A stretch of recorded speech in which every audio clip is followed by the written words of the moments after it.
up.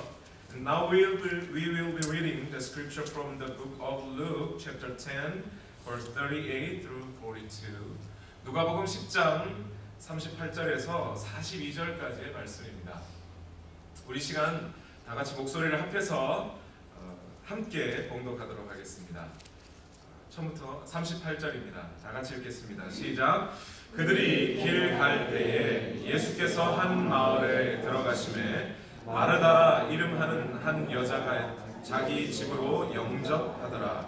그에게 마리아라 하는 동생이 있어 주의 발치에 앉아 그의 말씀을 듣더니 마르다는 준비하는 일이 많아 마음이 분주한지라 예수께 나아가 이르되 주여 내 동생이 나 혼자 일하게 두는 것을 생각하지 아니하시나이까.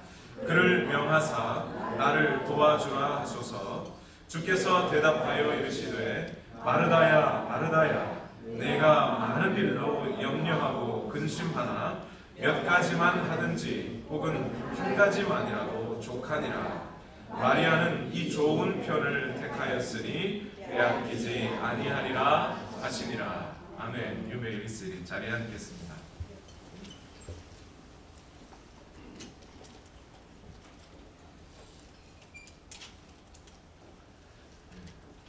여러분 이런 제목들의 모임들을 많이 들어보셨죠? 심령 부흥회, 부흥대성회, 아니면 춘계 부흥, 추계 부흥, 심지어 동계 부흥회도 있고요, 하계 부흥성회도 있습니다. 오늘날 한국 교회는요 정말 부흥을 갈망하는 교회입니다. 그런데 알고 봤더니 한국만 그런 것이 아니더라고요. 미국 교회들도 마찬가지입니다. Heart Cry for Revival, Revival Alliance Conference, Thirst Conference, Awakening Conference, C3 Conference, 뭐 이런 제목의 부흥회들이 미국에도 정말 많이 있습니다. 미국만 그런 게 아니라 유럽의 교회들, 특히 영국의 교회들도 과거에 하나님이 영국 교회에 주셨던 부흥들을 회복하고자 하는 갈망들이 정말 많습니다. 그래서 저는 감히 단언하건대 교회가 세워진 곳이면 어디나 부흥을 갈망합니다. 하나님이 주신 부흥을 갈망하고 있다고 믿습니다. 미리 말씀드리지만 저는 이 부흥이 뭐냐 했을 때 그것이 심령의 부흥이냐 수적인 부흥이냐 어떤 양적인 부흥은 나쁜 것이고 질적인 부흥은 좋은 것이냐 이런 생각 저는 없습니다. 무슨 얘기냐면 수적인 부흥과 양적인 부흥 또는 질적인 어떤 심령의 부흥을 떼놓고 생각할 수가 없기 때문이에요.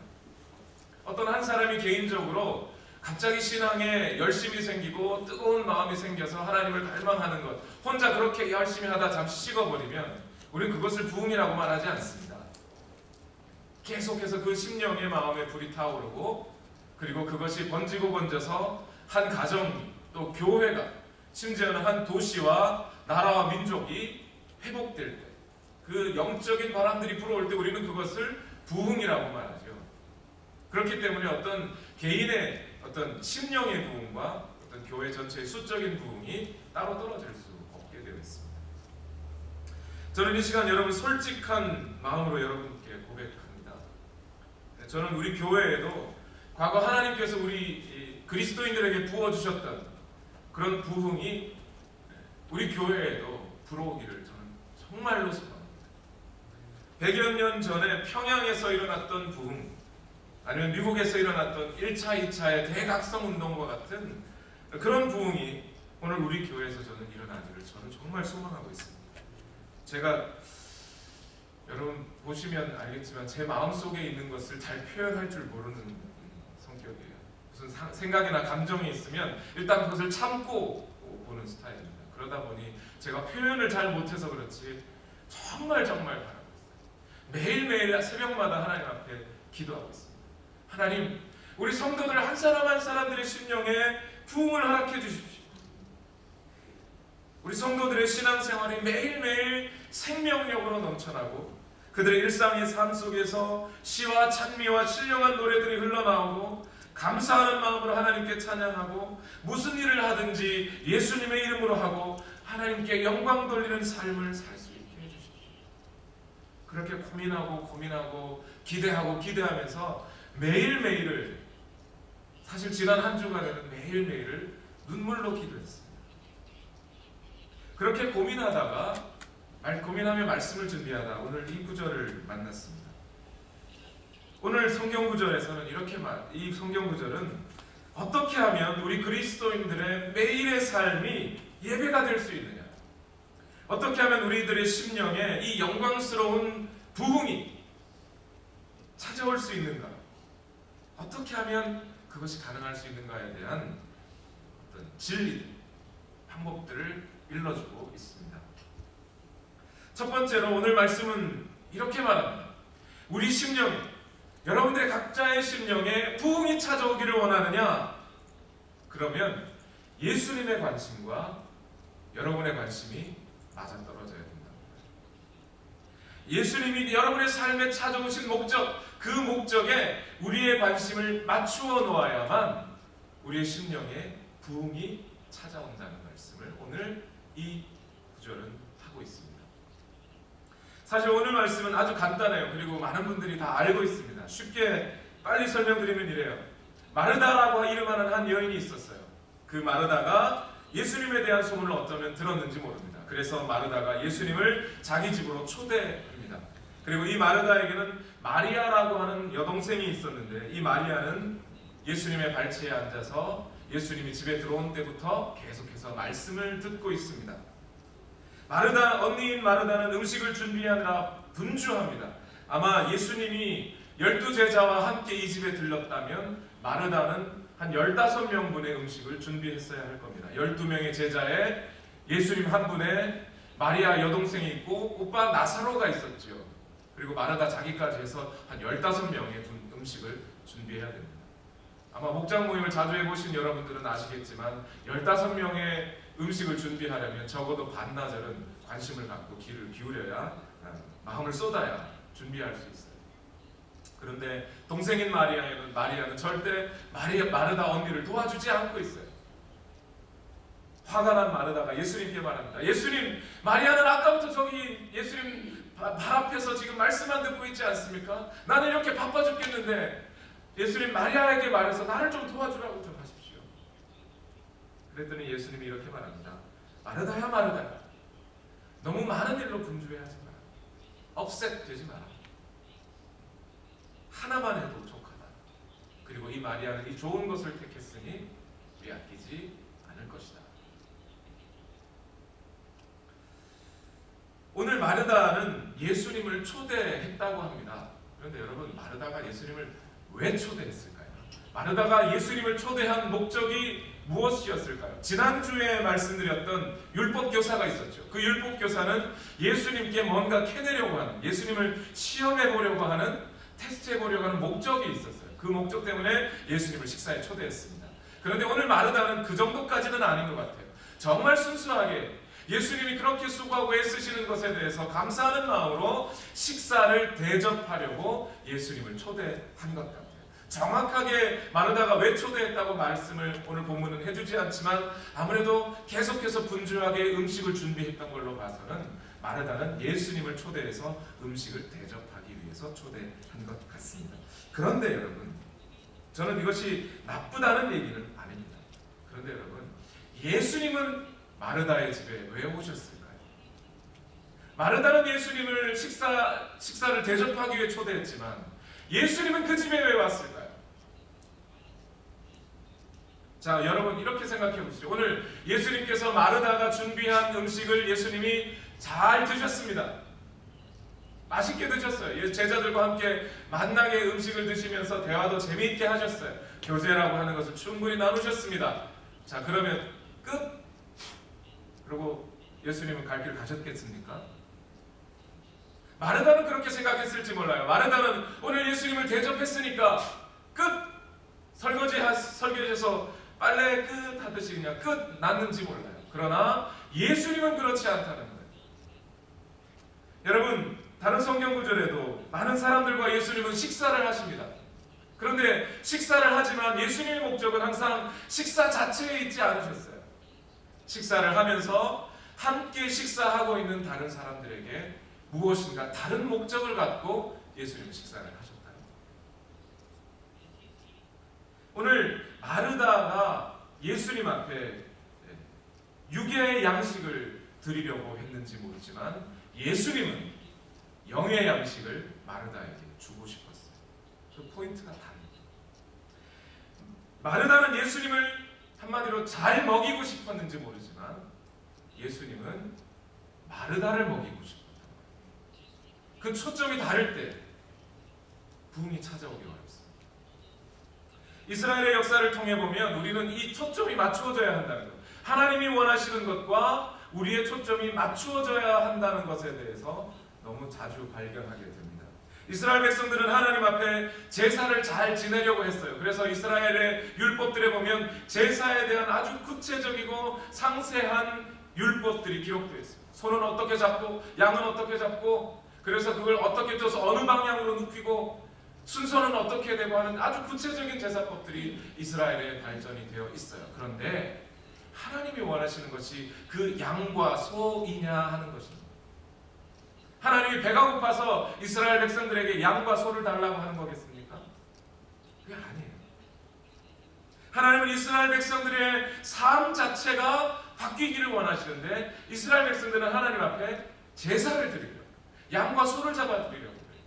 특히 이스라엘의 예언자들은 이 포인트가 맞지 않는 것, 관심이 다른 것에 대해서 너무나 자주 이야기합니다. 대표적으로 두 구절을 여러분 제가 증거 구절로 말씀을 드렸으면 좋겠어요. 아모스 5장 21절에서 24절 말씀에 이렇게 말합니다. 내가 너희 절기들을 미워하여 멸시하며 너희 성회들을 기뻐하지 아니하나니 너희가 내게 번제나 소제를 드릴지라도 내가 받지 아니할 것이요 너희의 살찐 희생의 화목제도 내가 돌아보지 아니하리라. 내 노랫소리를 내 앞에서 그칠지어다. 내 비파소리도 내가 듣지 아니하리라. 너희들은 노래를 부르며 비파를 치며 제물을 잡고 양과 소를 잡아서 내게 나오지만 나는 그것 받지 않겠다. 대신 24절에 이렇게 말합니다. 오직 정의를 물같이 공의를 마르지 않는 강같이 흐르게 할지어다. 내가 원하는 것은, 하나님이 원하시는 것은 이스라엘 백성들의 삶을 통해 정의가 흘러나오고 생명력이 흘러넘치기를 원하신다는 거예요. 그런데 이스라엘 백성들은 자꾸 소나 양을 잡으려 한다는 겁니다. 미가서 6장 8절에 이런 말씀이 있습니다.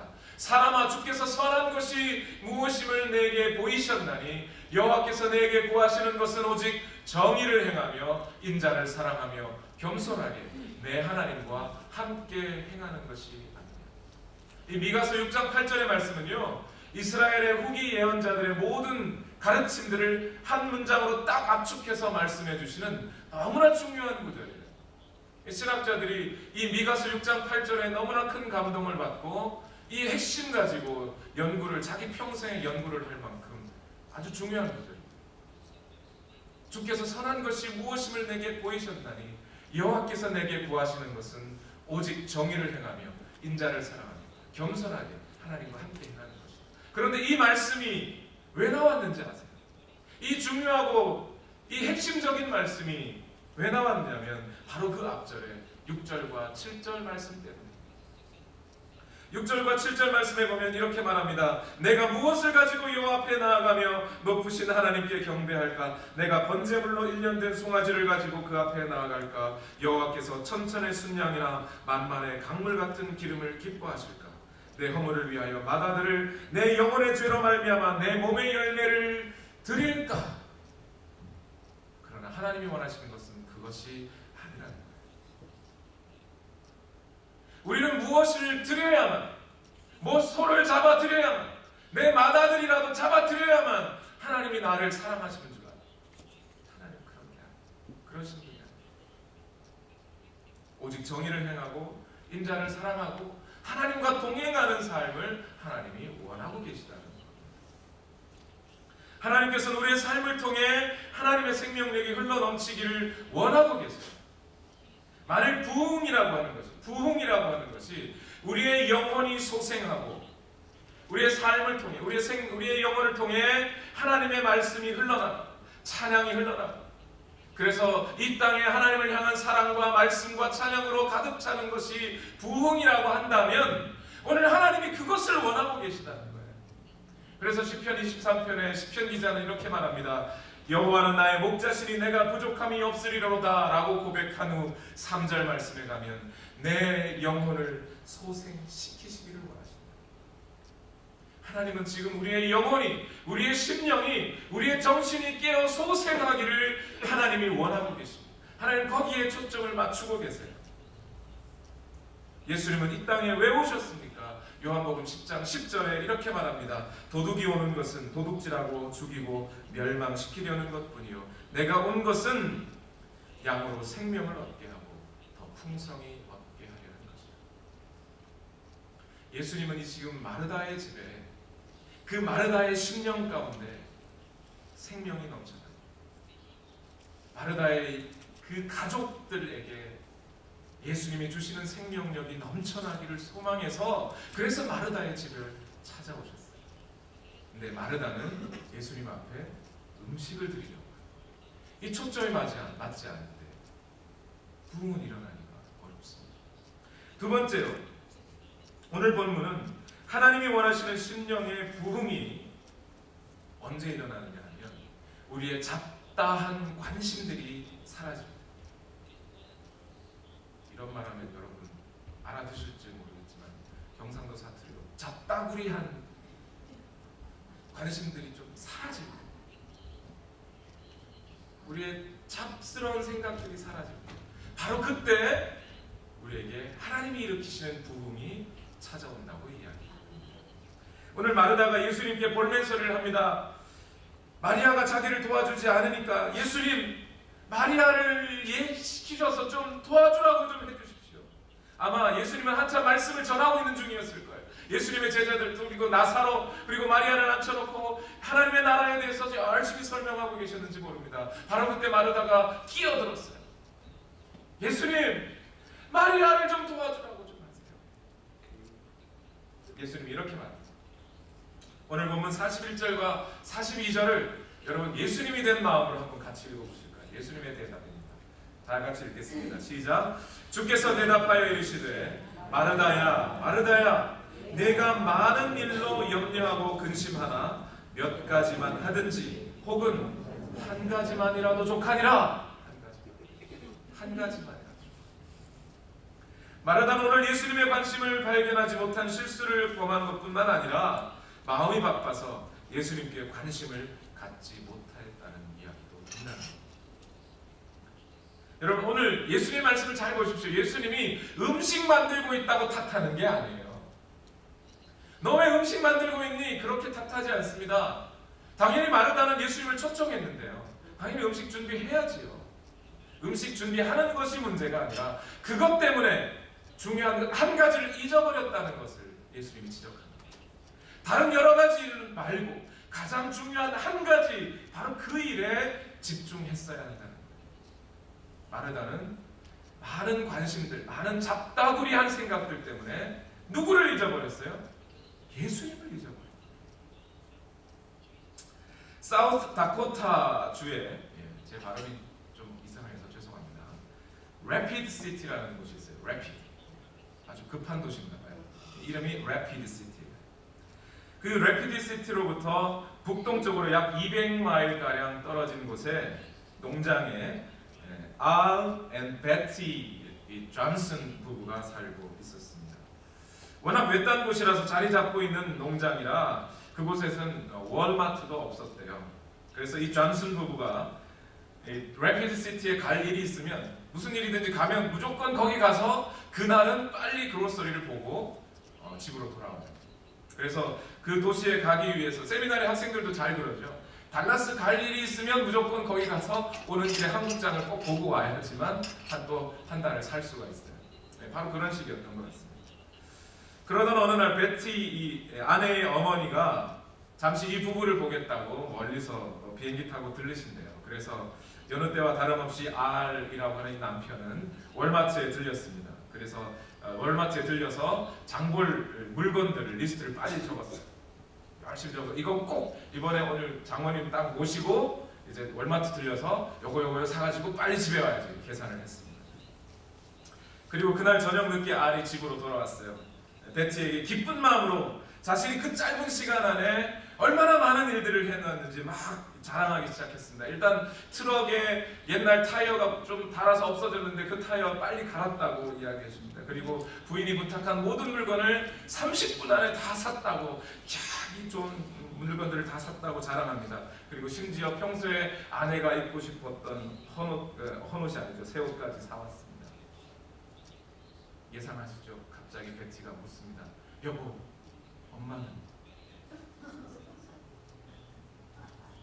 빨리 가서 물건 사온다는 생각에 공항에 들르지를 않은 거예요. 래피드시티에서 정말 래피드하게 다니다가 엄마를 까먹어. 한 가지에 집중해야 돼요. 다른 거 다 뭐 집중해서 물건 다 사오면 뭐합니까? 어머니 모시고 오지 못해요. 사실 이 한 가지에 집중해야 된다는 이 생각은요, 우리 신앙에서뿐만이 아니라 이 세상의 성공의 법칙에도 들어가 있어요. 작년에 나온 책 중에 The One Thing이라는 책이 있습니다. 게리 켈러라는 분과 제이 파파산이라는 분들이 지은 책인데요. 이 책에서는 이렇게 말해요. 이분들이 이 세상에서 성공한 사람들의 그런 경험들, 과거들을 쭉 살펴봤더니 이 성공한 사람들은 여러 가지 일에 집중하지 않더라고요. 단 하나에만 집중하는 거예요. 마이크로소프트도 이것저것 컴퓨터를 다 잘 만드는 것 같은데 처음에 시작할 때는 소프트웨어 하나에만 집중했어요. 애플도 시작할 때는 아이팟 하나에 거기에 목숨 걸고 시작한 거죠. 그래서 이 사람들이 쭉 살펴봤더니 사람이란 원래 두 가지 일을 동시에 할 수는 있지만 두 가지 일을 동시에 잘할 수는 없더라는 거예요. 꼭 저같이 음악을 조금 잘하기는 하는데 저는 음악가는 아니에요. 그렇죠? 공부를 열심히 하긴 했는데 박사는 못해요.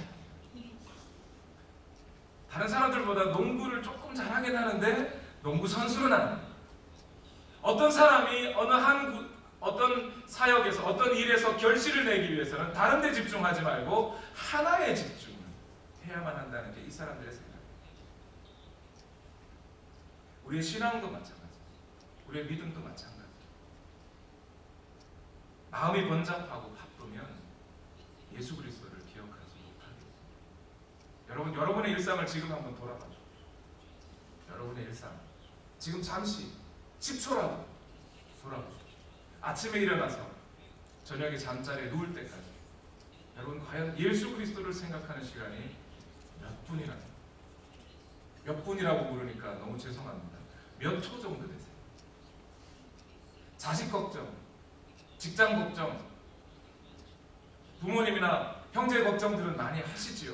예, 잘 하시는 겁니다. 그게 나쁘다는 것은 아니에요. 그러나 과연 여러분의 일상 중에 그 바쁜 하루하루의 순간 중에 예수님을 기억하는 순간은 언제세요?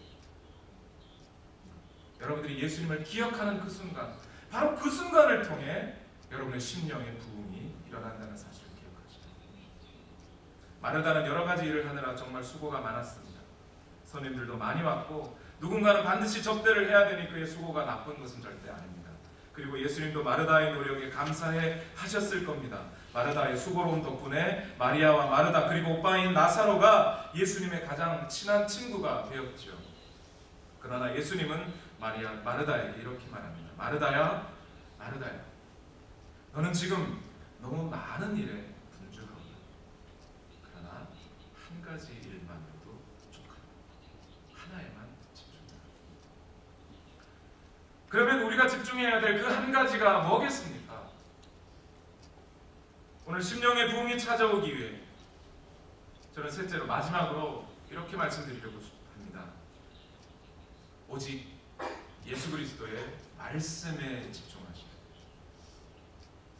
우리의 잡다하고 번잡한 마음들을 다 버리고 오직 예수 그리스도의 가르침에 귀를 기울일 때 바로 그때 그 말씀을 통해 우리 심령에 부흥이 찾아온다는 사실. 오늘 본문에서 마르다는 분주했습니다. 예수님이 집에 들어오는 그 순간부터, 아니 예수님이 집에 들어오기 전부터 예수님이 우리 집에 온다는 그 사실이 확인되는 그 순간부터 마음이 분주했을 거예요. 예수님이 뭘 좋아하시지? 중국 음식 좋아하시나? 스시를 좋아하시나? 차이너즈 뷔페를 가야 되나? 스시 가야 되나? 예수님이 오시면 무엇 대접해? 몇 명이 오시지? 우리 집에 그릇이 없는데 그릇 몇 개? 마리아는 뭘 시키고 나는 뭘 해야 되지? 쟤는 국 시키고 나는 밥 시키고.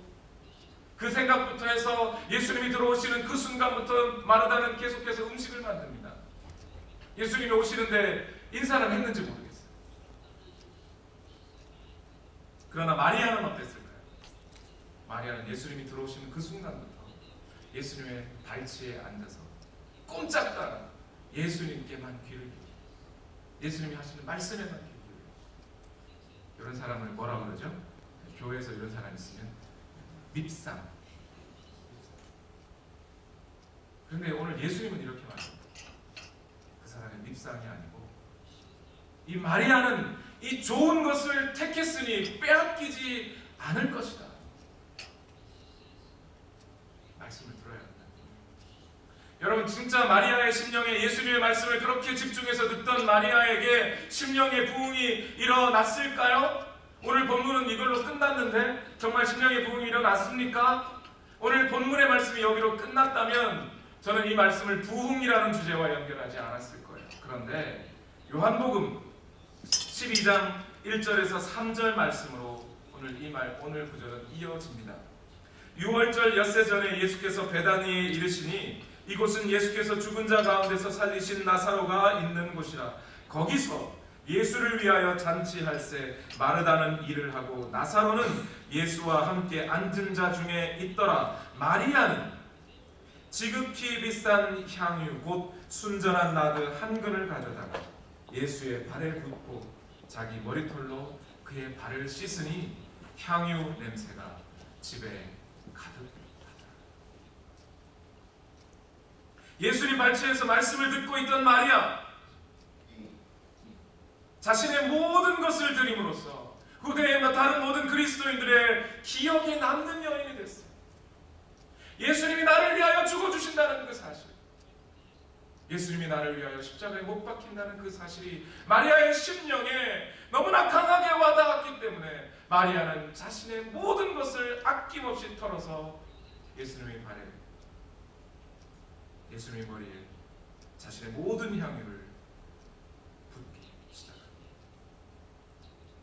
이 마리아의 심령에 찾아온 것이 바로 부흥이 아니면 뭐겠습니까? 유대인들에게는 다른 민족에 없는 한 가지 믿음이 있어요. 그건 뭐냐면 하나님이 이 세상을 말씀으로 창조하셨다는 믿음이에요. 하나님이 지나가다가 흙을 들고 다니다가 흙을 툭 떨어뜨렸는데 그게 섬이 되었다. 이게 제주도, 여러분 제주도가 생겨난 그 전설인 거 아시죠? 돌하르방이 그렇게 생겨납니다. 돌하르방이 옛날엔 신이었대요. 그래서 신이었는데 그 흙을 퍼서 담아서 백두산에 있는 흙을 퍼서 푹 퍼서 푼 게 그 백두산에 있는 그 천지인가요? 백록당은 저기 한라산에 있는 하여튼 그 푼 게 그게 이제 흙이고 그 흙을 가지고 가다가 일본 쪽으로 가다가 훅 한 방울 떨어뜨렸는데 그게 제주도가 됐다는 거예요. 그런 식으로 하나님이 천지를 창조했다고 말하지 않아요. 이스라엘 백성들은 하나님이 말씀으로 천지를 창조했다고 믿습니다. 무엇이 있으라 했더니 그대로 있었더라. 이게 이스라엘 백성들의 믿음이에요. 그러니까 하나님이 하시는 말씀이 너무나 중요한 겁니다. 그 말씀은 없는 것도 있게 만드는 말씀입니다. 여러분, 예수님이 누구세요? 예수님이 그 하나님의 아들이십니다. 바로 그 하나님 자신이신 분이세요. 그 하나님 자신인 분이 오늘 우리 집에 오셨어요. 그냥 지나가던 유명 인사가 아니에요. 그 예수님이 오늘 우리 집에 오셨어요. 그러면 오늘 이스라엘 백성인 마르다와 마리아와 나사로는 무엇에 집중해야 되겠습니까? 예수님이 말씀만 하시면 풍랑도 잔잔해집니다.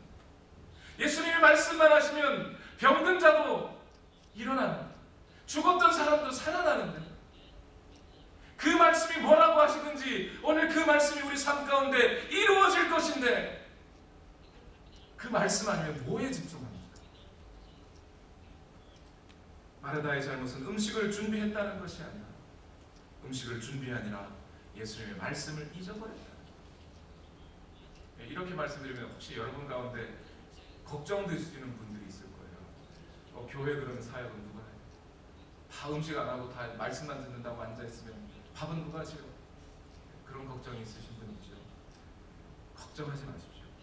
오늘 이 말씀은 그 말씀이 아닙니다. 교회에서 음식 짓는 거는 좀 천하고 좀 힘들고 수고로운 거니까 하지 말고 다 말씀드려, 이런 뜻이 아니에요. 저는 여러분 식당에서 점심을 준비하시는 여러분 너무 감사하고 그 충성과 헌신을 하나님께서 반드시 하늘에서 큰 상으로 갚으실 거라고 저는 분명히 믿습니다. 그 이상 더 귀한 일이 또 어디 있겠어요. 그런데 오늘 말씀은 뭐냐면 그것 하느라 예수님의 말씀을 잊어버려서는 안 된다는 거예요. 그것 하느라 예배의 자리를 놓쳐서는 안 된다는 거예요. 가능하면 저는 여러분들이 금요기도에도 새벽기도에도 나오셔서 말씀을 듣는 자리로 나오셨으면 좋겠어요. 그래서 그 말씀에 집중하고 그 말씀이 오늘 삶에, 우리 삶에 일으키시는 변화와 부흥을 여러분들이 몸소 체험하고 경험하셨으면 좋겠어요. 존 메가더라고 하는 목사님을 여러분 아시는지 모르겠습니다. 캘리포니아주 존 밸리라고 하는 지역에 있는 그레이스 커뮤니티 처치에 목회하고 계신 목사님입니다. 지금 나이가 약 75세인가 76세이십니다. 이 교회에서 이분이 약 45년 동안 목회를 하셨어요. 30살부터 지금까지 하셨다는 거죠. 이분은 교회의 부흥을 위해서 이 교회에 부임하면서 한 가지 조건을 내세웠어요. 그 조건이 뭐냐면 설교 이외에 다른 교회 업무는 일절하지 않겠다는 거예요. 좀 어이가 없죠. 제가 그렇게 하겠다는 뜻은 아닙니다. 지금 다른 목사가 그 설교 안 하고 딴 거 아무것도 안 하는 거 어떡하라고, 교회 돌아가.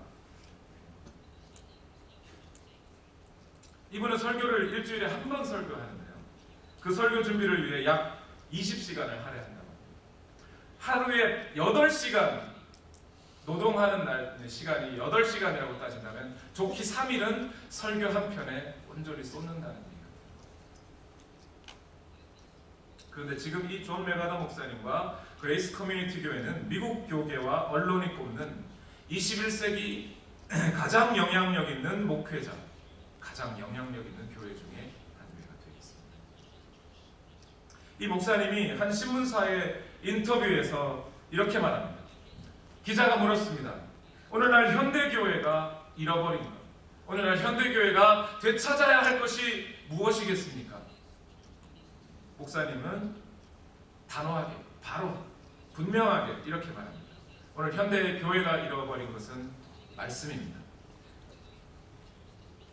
이 하나님의 말씀은 교회가 사수해야 할 절대적인 가치입니다. 교회의 생명은 그 안에 있습니다. 예수에 대해 가르쳐야 하고 그 말을 지키고 따르는 걸 말합니다. 지금 교회가 당면한 가장 중요한 이슈는 성경적이 되어야 한다는 거예요. 하나님은 그의 말씀을 축복했고 교회는 그 말씀 위에 세워졌습니다.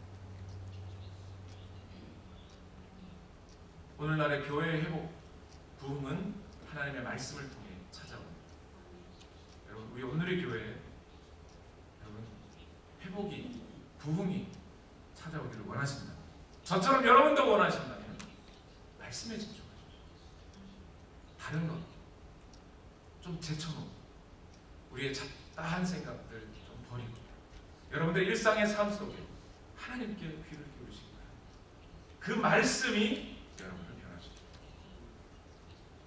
끝으로 이 말씀을 드렸으면 좋겠어요. 저는 성격상 좀 게을러서 그런 것 같아요.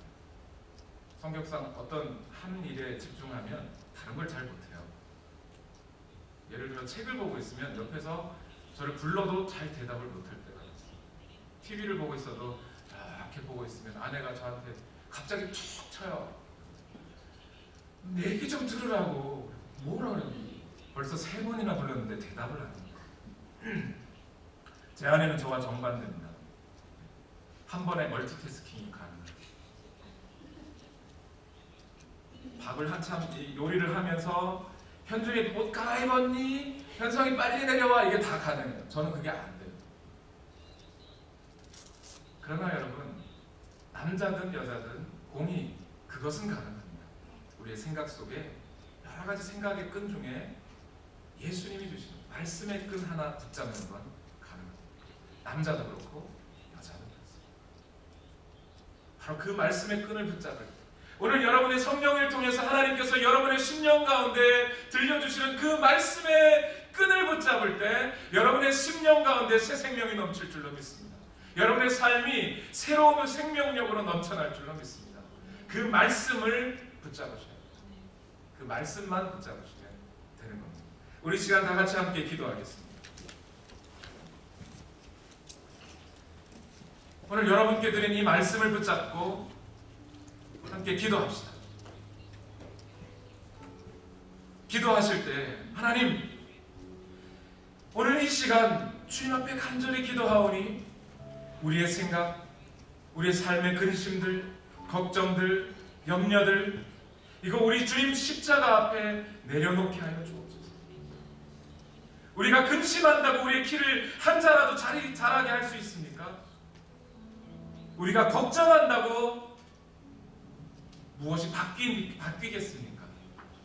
그런 근심과 걱정을 다 내려놓고 오늘 우리의 삶 가운데 우리 심령에 참된 부흥이 찾아오기 위하여 오늘 말씀에 집중하게 하여 주옵소서. 주님의 약속하신 그 말씀 위에 굳게 서게 하여 주옵소서라고 우리 시간 다같이 입술을 벌려 한 목소리로 합심하여 통성으로 기도하겠습니다. 살아계신 아버지, 오늘도 하나님의 은혜를 간구하고 소망하고 기대하고 하나님, 오늘 우리 심령에 찾아올 부흥, 우리 교회에 찾아올 부흥은 오직 하나님의 말씀을 통해 오는 줄로 믿습니다. 그 말씀이 우리를 새롭게 하시는 줄로 믿습니다. 하나님의 말씀 가운데로 나아가게 하여 주옵소서. 주님의 약속하신 그 말씀 위에 서게 하여 주옵소서. 굳게 서게 하여 주옵소서. 다른 어떤 것에 내 마음을 쏟지 아니하고 하나님의 말씀에 귀 기울이게 하여 주옵소서. 오늘 나의 분주한 마음, 나의 잡다한 생각들을 제쳐놓게 하시고 오직 하나님의 말씀에만 기울이어서 그 말씀을 통해 우리 심령의 부흥이 큰 변화들이 찾아오게 하여 주옵소서. 하나님의 은혜와 능력으로 우리를 인도하여 주시기를 소망합니다. 주님의 은혜와 소망으로 우리를 인도하여 주옵소서. 주여 역사하여 주시옵소서. 주의 말씀이 오늘 우리 심령을